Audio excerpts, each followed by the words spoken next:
Finally আগামী মাসে কিন্তু দেশের বাজারে আসছে Redmi latest device Redmi note 17 pro মডেলের এই মোবাইল ফোনটা। এন্ড আজকের রিভিউতে আমরা স্মার্টফোনটাকে একদম ফুল ইন ডিটেলসে রিভিউ করার চেষ্টা করব। স্মার্টফোনতে ব্যবহার করা হয়েছে অসাধারণ সব স্পেক্স এন্ড ফিচার্স। তার মধ্যে উল্লেখযোগ্য হচ্ছে 6.83 ইঞ্চি সাইজের 120 হার্টজ রিফ্রেশ যুক্ত AMOLED panel, latest Android version থাকছে অ্যান্ড্রয়েড 16 এর সুবিধা, থাকছে Qualcomm Snapdragon 6 Gen 4 chipset, back সাইডে ব্যবহার করা হয়েছে 50 মেগাপিক্সেল ক্যামেরা সুবিধা, 9000 mAh দানবে ব্যাটারির সঙ্গে থাকছে 67 ওয়াট চার্জিং সুবিধা, আরো থাকছে উল্লেখযোগ্য ফিচার। তো রেডমি নোট 17 প্রো স্মার্টফোনটা আসলে আপনার জন্য কেমন হবে, ফোনটার প্রাইস অনুযায়ী ফোনটা কতটুকু ভ্যালু ফর মানি অফার করছে, ফোনটার প্রাইসটা কত হতে পারে সেটাও জানাবো আজকের এই ভিডিওতে। অবশ্যই ওয়াচ করবেন সম্পূর্ণ। যারা এখনো চ্যানেলটিকে সাবস্ক্রাইব করেনি অবশ্যই সাবস্ক্রাইব করে বেল আইকনটিকে অল সেট করবেন পরবর্তী প্রত্যেকটা ভিডিওর আপডেট সবার আগে পাওয়ার জন্য। চলুন তাহলে শুরু করি আজকের ভিডিও। ফার্স্ট অফ অল স্মার্টফোনকে আনবক্সিং করলে আমাদের চোখে পড়বে কাঙ্ক্ষিত স্মার্টফোনটা। এরপরে থাকছে কিছু ইউজার ম্যানুয়াল পেপার, সুন্দর একটি সিলিকন ব্যাক কভার থাকছে, 67 ওয়াট চার্জারটি এবং টাইপ সি কেবল। এতে মোটামুটি স্মার্টফোনটার বক্স কন্টেন্ট এগুলো থাকছে। ফোনটার ডিজাইন এন্ড লুকস এর কথা বলতে গেলে স্মার্টফোনটার ব্যাক সাইডে কিন্তু একদমই অ্যাজ ইউজুয়াল, খুব একটা বেশি নতুনত্ব আমি দেখছি না। ফ্রন্টে ব্যবহার করা হয়েছে মিডল পাঞ্চল ক্যামেরা, প্লাস্টিক বিলের ফোন এটা। 226 গ্রামের স্মার্টফোনটার ওয়েট রাখা হয়েছে, 8.5 মিলিমিটার এর থিকনেস রাখা হয়েছে। সেই সাথে ফোনটাতে ব্যবহার করা হয়েছে IP68 এবং IP69 রেটিং, মানে স্মার্টফোনটাকে আপনি চাইলে কিন্তু 1.5 মিটার পর্যন্ত পানির গভীরে ব্যবহার করতে পারবেন, সর্বোচ্চ 30 মিনিট পর্যন্ত, মানে এখানে আন্ডার ওয়াটার ফটোগ্রাফ সুবিধা আপনি পেয়ে যাচ্ছেন। ডিসপ্লেতে ব্যবহার করা হয়েছে 6.83 ইঞ্চি সাইজের একটি ফুল এইচডি প্লাস রেজোলিউশনের অ্যামোলেড প্যানেল, সঙ্গে থাকছে 120 হার্টজ এটি রিফ্রেশের সুবিধা। 3500 নিট স্পিক ব্রাইটনেস এখানে ব্যবহার করা হয়েছে, যেটা আউটডোরে ব্যবহার করার জন্য মোর দেন এনাফ, এবং এই ডিসপ্লেকে প্রোটেকশন করবে Corning Gorilla glass Victus 2 glass protection. Full HD plus দেওয়াতে আপনি যখন ফোনটিকে আউটডোরে ব্যবহার করবেন তখন কিন্তু কোনো প্রকার শার্পনেস বা ব্রাইটনেস জনিত কোনো প্রকার প্রবলেম কিন্তু আপনাকে একদমই ফেস করতে হবে না স্মার্টফোনটিকে আউটডোরে ব্যবহার করার সময়। পাশাপাশি ইনডোর কন্ডিশনে কিন্তু অনেক ভালোভাবে ফোনটিকে আপনি ব্যবহার করতে পারবেন কোনো প্রকার ব্রাইটনেস বা শার্পনেস জনিত ঝামেলা ছাড়াই। এছাড়াও স্মার্টফোনটিকে আপনি কিন্তু স্মুথলি ব্যবহার করতে পারবেন 120 হার্টজ রিফ্রেশের দেওয়াতে। And display colour quality, viewing angle কিন্তু পার্সোনালি আমার কাছে অনেক ভালো লেগেছে।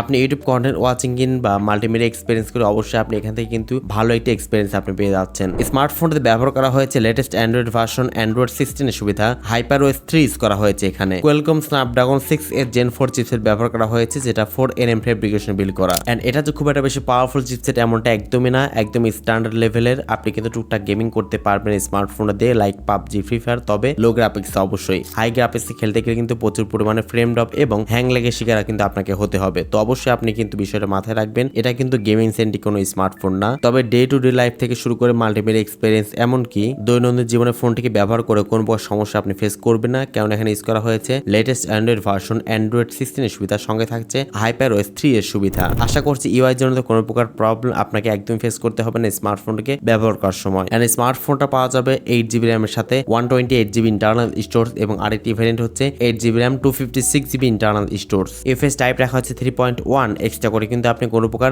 মেমোরি কার্ড এক্সপান্ড করতে পারবেন না। ক্যামেরাতে ব্যবহার করা হয়েছে ব্যাক সাইডে মেইন ক্যামেরা হচ্ছে 50 মেগাপিক্সেল মেইন ক্যামেরা, সেকেন্ড ক্যামেরাটি হচ্ছে একটি অক্সিলারি সেন্সর ইউজ করা হয়েছে। ফ্রন্টে ব্যবহার করা হয়েছে 8 মেগাপিক্সেল একটি ক্যামেরা। ফোনটার সামনে পেছনে উভয় সাইডে আপনি সর্বোচ্চ 1080p 30fps এ ভিডিও শুট করতে পারবেন। ভিডিওতে কিন্তু কোনো প্রকার জায়রো অ্যাসেস সুবিধা পাচ্ছেন না। তো ভিডিও কোয়ালিটি আমার কাছে একদম এভারেজ মনে হয়েছে। এন্ড ফটো কোয়ালিটি স্যাম্পল গুলো আপনারা স্ক্রিনে দেখতে পাচ্ছেন। স্মার্টফোনটা প্রপার আলোতে ডেলাইট কন্ডিশনে ভালোই ছবি ক্যাপচার করতে পারে, তবে ব্যাক সাইডে 60fps টা ভিডিওতে দেওয়া উচিত ছিল, অথবা 4K সুবিধাটা দেওয়া উচিত ছিল। তো ক্যামেরা একদম এভারেজ বলবো আমি এই প্রাইস পয়েন্টে। ডেফিনেটলি খুব একটা বেশি এক্সপেকটেশন যাদের আসলে নেই ক্যামেরার দিক দিয়ে, তারা কিন্তু স্মার্টফোনটা দেখতে পারেন। এছাড়া ফোনটাতে ব্যবহার করা হয়েছে লাউড স্পিকার, থাকছে না কোনো প্রকার 3.5mm হেডফোন জ্যাকের সুবিধা, NFC সুবিধা পাচ্ছেন, ইনফ্রারেড পোর্ট সুবিধা পাচ্ছেন, এবং আন্ডার ডিসপ্লে অপটিক্যাল ফিঙ্গারপ্রিন্ট স্ক্যানের সুবিধা পাচ্ছেন স্মার্টফোনটাতে। তো অ্যাটলাস ফোনটার ব্যাটারি নিয়ে বলতে গেলে ফোনটার ব্যাটারিতে থাকছে বিশাল চমক, 9000 mAh দানবে ব্যাটারির সঙ্গে থাকছে 67 ওয়াট চার্জিং সুবিধা। 9000 mAh ম্যাসিভ ব্যাটারি সেটআপ দেওয়ার ফলে স্মার্টফোনকে আপনি নর্মাল ইউজেসে কিন্তু